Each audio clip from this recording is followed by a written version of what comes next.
দর্শক, আজকের পর্বটা একটু অন্যরকম। আজ আমরা শুনব এমন এক বাস্তব অভিজ্ঞতার গল্প যেটা শুনলে হয়তো রাতের পর একা ঘুমাতে ইচ্ছে করবে না। গল্পটা শুনব রাফি ভাইয়ের মুখ থেকে। ঘটনাটা তিনি শুনেছেন তার নানার কাছ থেকে। এই গল্প বলতে গেলেই এখনও শরীর ঠান্ডা হয়ে যায়। শুনেই গা ছমছম করছে। তাহলে আর দেরি না করে শুরু করুন। ঠিক কিভাবে সবকিছু শুরু হয়েছিল? ঘটনাটা আজ থেকে প্রায় ২০ বছর আগের। আমি নিজের চোখে দেখি নাই, আমার নানার মুখে শুনেছিলাম। তখন আমার বয়স ১২ বছর। শীতের রাতে কাঁথা মুড়ি দিয়ে শুয়ে থাকতাম, আর নানা ধীরে ধীরে কথা বলতো। তার গলার স্বর তখন কেমন যেন কেঁপে উঠত। বাইরে কুয়াশা নামত, বাঁশঝাড়ে বাতাস ঢুকলে শোঁ শোঁ শব্দ করত। সেই শব্দের সঙ্গে নানার গল্প মিশে গেলে মনে হতো অন্ধকারটা একটু একটু করে ঘরের ভেতর ঢুকে পড়ছে। লোকেশন ছিল সিলেটের এক প্রত্যন্ত গ্রাম। চারদিকে টিলা, মাঝখানে সরু মাটির রাস্তা, পাড়ায় পাড়ায় বাঁশঝাড় আর শ্যাওলাধারা পুকুর। সন্ধ্যা নামলেই কুয়াশা এমন ঘন হতো, হাত বাড়ালে নিজের আঙুলও দেখা যেত না। রাত হলেই শিয়ালের হাঁক, দূরে কোথাও নামাজের আজান ভেসে আসত, তারপর সব চুপ। সেই গ্রামে এক ছেলে জন্ম নেয়। জন্মের সময় তার মা মারা যায়। দাইমা নাকি বের হয়ে এসে কাপা গলায় বলেছিল, বাচ্চাটা বাঁচছে কিন্তু মা নাই। সেই দিন থেকেই ফিসফাস শুরু, অপয়া পোলা, জন্মেই মারে খাইছে, এই সব কথা। তার বাবা ছিল শান্ত মানুষ, নাম ছিল করিমউদ্দিন। সে কাউরে কিচ্ছু বলতো না, শুধু বলতো আল্লাহ যা করে ভালো লাগাই করে। ছেলেটার নাম রাখা হয় রাশেদ। ছোটবেলা থেকেই চুপচাপ, চোখ দুটো কেমন অদ্ভুত গভীর, বয়সের চেয়ে বড়দের মতো। গ্রামের বাচ্চারা খেলতো, কিন্তু ও কাছে গেলে খেলা থেমে যেত। কেউ কেউ পেছন থেকে বলতো, ওরে ধরিস না, অপয়া। রাশেদ কিছু বলতো না, শুধু চুপ করে তাকিয়ে থাকত। কয়েক বছর পরের ঘটনা, বর্ষার সময়, আকাশ কালো, নদীর পানি ফুলে উঠেছে। করিমউদ্দিন গরু নিয়ে মাঠে গিয়েছিল, সঙ্গে ছিল ছোট্ট রাশেদ। হঠাৎ পা পিছলে নদীতে পড়ে যায়। স্রোত এত তীব্র ছিল যে কেউ কিছু করার আগেই মানুষটা তলিয়ে যায়। অলৌকিকভাবে রাশেদ বেঁচে যায়। লোকজন বলে, বাপরে বাপরে খাইছে এবার, এই পোলা ঠিক না, যার সাথে যায় অঘটন ঘটে। সেদিন থেকে রাশেদ পুরো একা। কাঁচা ঘরটা ছিল গ্রামের শেষ প্রান্তে, পুরনো বটগাছের কাছে। সন্ধ্যার পর কেউ ওই রাস্তা দিয়ে যেত না। বলতো ওর ঘরের সামনে দাঁড়ালে কেমন ঠান্ডা লাগে। নানা বলতো, আমি তখন যুবক ছিলাম, নিজের চোখে দেখছি পোলাটার দিকে মানুষ কেমন বদলায় গেল। একদিন বাজারে রাশেদ নাকি দাঁড়িয়েছিল। হঠাৎ একটা দোকানে আগুন লাগে।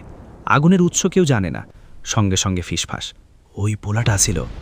আরেকদিন কারো গরু অসুখে মারা গেল। রাশেদ দুপুরে পাশ দিয়ে গেছে। মানুষ ভয় পেতে শুরু করলো। ভয় থেকেই ঘৃণা জন্মায়, আর ঘৃণা মানুষকে অমানুষ বানায়। ধীরে ধীরে শুরু হলো অত্যাচার। কেউ ওকে ভাত দিত না, কুয়োর পানি তুলতে গেলে বালতি কেড়ে নিত, বাচ্চারা পাথর ছুঁড়ত। একদিন কয়েকজন যুবক ওকে ধরে মারধর করল, তুই অপয়া, তোর জন্যই গ্রামে অঘটন। রাশেদ নাকি তখন শুধু বলেছিল খুব শান্ত গলায়, আমি কিছু করি নাই। তারপর এক অমাবস্যার রাত, আকাশে চাঁদ নাই, বাতাস ভারী, বাঁশঝাড় কাঁপছে। সেদিন গ্রামের কয়েকজন মিলে ওকে টেনে নিয়ে যায় বটগাছের নিচে। কেউ বলে শাসন দিতে, কেউ বলে তাড়িয়ে দিতে।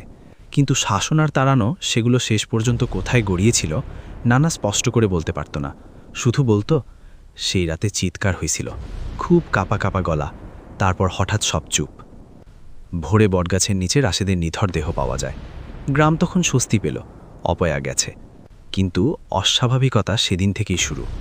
প্রথম রাত, এক বৃদ্ধা বলল সে শুনেছে বটগাছের দিক থেকে কান্নার শব্দ আসছে। শিশুর কান্না না, আবার বড় মানুষেরও না, মাঝামাঝি এক অদ্ভুত আওয়াজ।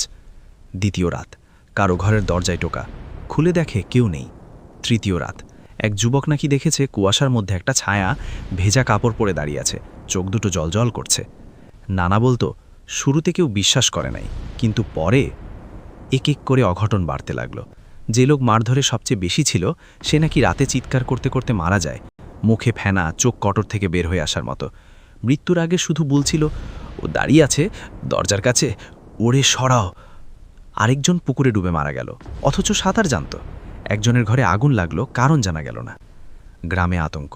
সূর্য ডুবলেই সবাই দরজা বন্ধ করে দিত, কেরোসিনের বাতি নিভিয়ে বসে থাকত। কেউ ঘুমতো না, রাতভর ফিসফাস, দোয়া, কান্না।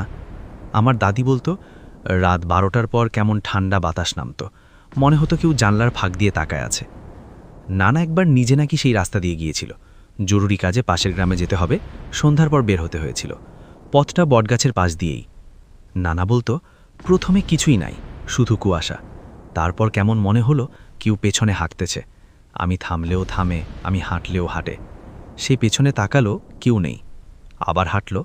এবার স্পষ্ট শুনল ভেজা মাটিতে পায়ের চাপা শব্দ। তারপর কানে এলো খুব আস্তে, আমি কিছু করি নাই। নানা বলতো, গা শিরশির করতেছিল। দৌড় দিতে গিয়ে পা হরকালাম, পড়লাম। তখন দেখি সামনে বটগাছ, গাছের নিচে কুয়াশার মধ্যে একটা ছায়া। ছায়াটা ধীরে ধীরে এগোতে লাগলো। চোখ দুটো অস্বাভাবিক ফ্যাকাশে, ঠোঁট নড়ছে কিন্তু শব্দ বেরোচ্ছে না। তারপর হঠাৎ চারদিক থেকে কান্নার শব্দ, মহিলাদের, পুরুষদের, শিশুদের, যেন পুরো গ্রাম কাঁদছে। নানা তখন কালেমা পড়তে পড়তে অজ্ঞান হয়ে যায়। ভোরে লোকজন তাকে রাস্তার পাশে পড়ে থাকতে দেখে। সে মরতে মরতে বেঁচে যায়। এরপর থেকে গ্রাম সত্যিই মৃতপুরী হয়ে ওঠে। 1 বছরে অস্বাভাবিক মৃত্যু এত হয় যে মানুষ গ্রাম ছাড়তে শুরু করে। বাড়িঘর ফাঁকা, বাঁশঝাড় আরও ঘন, বটগাছের শেকড় মাটির উপর সাপের মতো ছড়িয়ে পড়ে। কিন্তু গল্পের আসল টুইস্টটা নানা শেষের দিকে বলেছিল। এক রাতে, বহু বছর পর, এক বৃদ্ধ ফকির নাকি গ্রামে আসে। সে বটগাছের নিচে বসেছিল। লোকজন তাকে সব খুলে বলে। ফকির চুপ করে শুনে বলে, তোমরা যারে অভিশপ্ত ভাবছ, সে অভিশপ্ত ছিল না। অভিশাপ তোমাদের ভয় আর নিষ্ঠুরতায়। লোকজন জিজ্ঞেস করল, তাইলে এত মৃত্যু? ফকির বলল, যারে অন্যায় কইরা মাইরে ফেলছ, তার আত্মা শান্তি পায় নাই, কিন্তু সে কাউরে মারে না। তোমাদের পাপ তোমাদেরই খায়। কেউ বিশ্বাস করল না। ভোরে দেখা গেল ফকির নেই। তারপর একদিন হঠাৎ সব বন্ধ হয়ে যায়, মৃত্যু, কান্না, ছায়া, সব। কিন্তু গ্রাম ফাঁকা হয়ে গেছে, মানুষ আর ফিরল না। নানা বলতো, সবচেয়ে ভয়ঙ্কর কি জানোস? শেষবার যখন আমি ওই গ্রাম পার হই, বহু বছর পর, তখন দেখি বটগাছ নাই, কাটা হইছে, জায়গাটা ফাঁকা, কিন্তু বাতাস এখনো ঠান্ডা। আর কানে কানে কে যেন কইল, আমি কিছু করি নাই। নানা তখন থেমে যেত। ঘরের বাতি কাঁপত, বাইরে কুকুর হাউল দিত। আমি এখনও যখন গভীর রাতে একা থাকি, হঠাৎ যদি পেছনে ভেজা পায়ের শব্দ শুনি, মনে হয় সেই অভিশপ্ত ছেলেটা হয়তো অস্বাভাবিক ছিল না, হয়তো আমরাই ছিলাম। আর কখনো কখনো খুব নীরব রাতে জানালার পাশে দাঁড়ালে মনে হয় কুয়াশার আড়াল থেকে কেউ তাকিয়ে আছে। চোখ দুটো অদ্ভুত গভীর, ঠোঁট নড়ছে কিন্তু শব্দ নেই, শুধু বাতাসে ভেসে আসে খুব আস্তে, আমি কিছু করি নাই।